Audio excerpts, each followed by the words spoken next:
I just read the 1987 novel Patriot Games by Tom Clancy, and then I watched the 1992 movie Patriot Games, directed by Phillip Noyce, starring Harrison Ford. I'm going to compare the two, and at the end of this video, I'll tell you which one I liked better.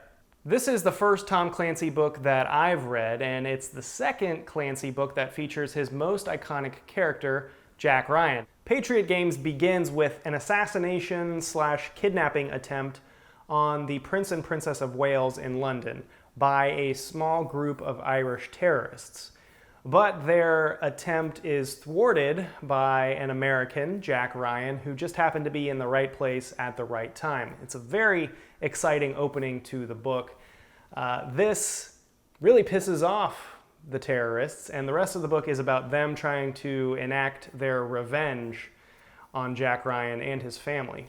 There's a moment in this book towards the beginning that I really liked, and it's when Jack Ryan is in the hospital recovering from being shot in the shoulder, and the prince comes in and visits him and thanks him for saving his life from these terrorists. But the prince also admits that he feels ashamed that he himself didn't do more to protect his family from these terrorists, and Ryan basically tells him, look, man, you did as good a job as you possibly could have. You covered them, you protected them, and you waited for help to come. There's not much more you could have done.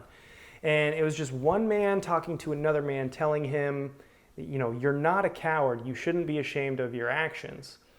And that scene didn't make it into the movie, and I wish it had, because I think that that's one of the core themes of this book is the nature of manhood, specifically what it means to be a good husband and father.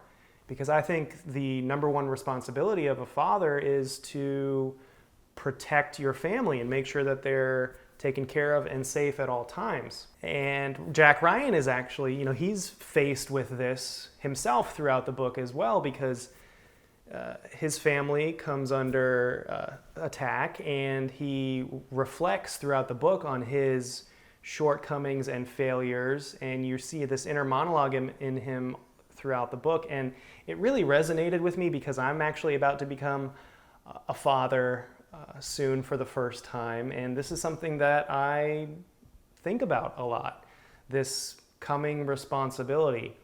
And it really hit home, this message in the book, and it wasn't really explored all that much in the movie. Another question that this book raises is, when it comes to fighting terrorism, what are the rules of engagement? What are governments and agencies morally justified in doing to enact justice? There's several parts in the book where Jack struggles with some of the things that he sees going on. And there's a good scene in the movie too where he's in a CIA room watching a raid in real time, and you can see it on his face, this inner turmoil. And I thought that was pretty well done in the movie. If I had one criticism of this book, it would be that Clancy is, in my opinion, a little bit overly descriptive at times. This book is about 500 pages long, and I think it could have been a little bit closer to 400. I'll give an example. There's a sequence early on in the book describing a flight that Jack takes from London back to America on a Concorde jet. And Clancy dedicates like 8 pages just to describing this airline flight. And I mean, to the point of describing like the landing gear going up, and nothing really happens over the course of those 8 pages. Jack is afraid of flying, so you learn a little bit more about his character because you're in his head as he's flying and he's really nervous. But 8 pages, I kept waiting for something significant to happen in this flight, and then it just, lands. And anyway, so the story drags, I guess, a little bit. But about halfway through this book, it hits the fan, and it is super exciting. And then the climax of this book is really cool. The movie, like I said, came out in 1992. It's directed by Phillip Noyce, starring the one and only Harrison Ford as Jack Ryan. Jack Ryan in the book is described as 31 years old, but Harrison Ford, I believe, was 50 when this movie came out. Not that big of a deal, but I noticed. The story and structure are basically intact, but a lot has changed in the movie. I'm thinking specifically of some side characters from the book that are given bigger roles in the movie. Specifically, the leader of the Irish Republican Army, played by Richard Harris. He does a lot more in the movie than in the book.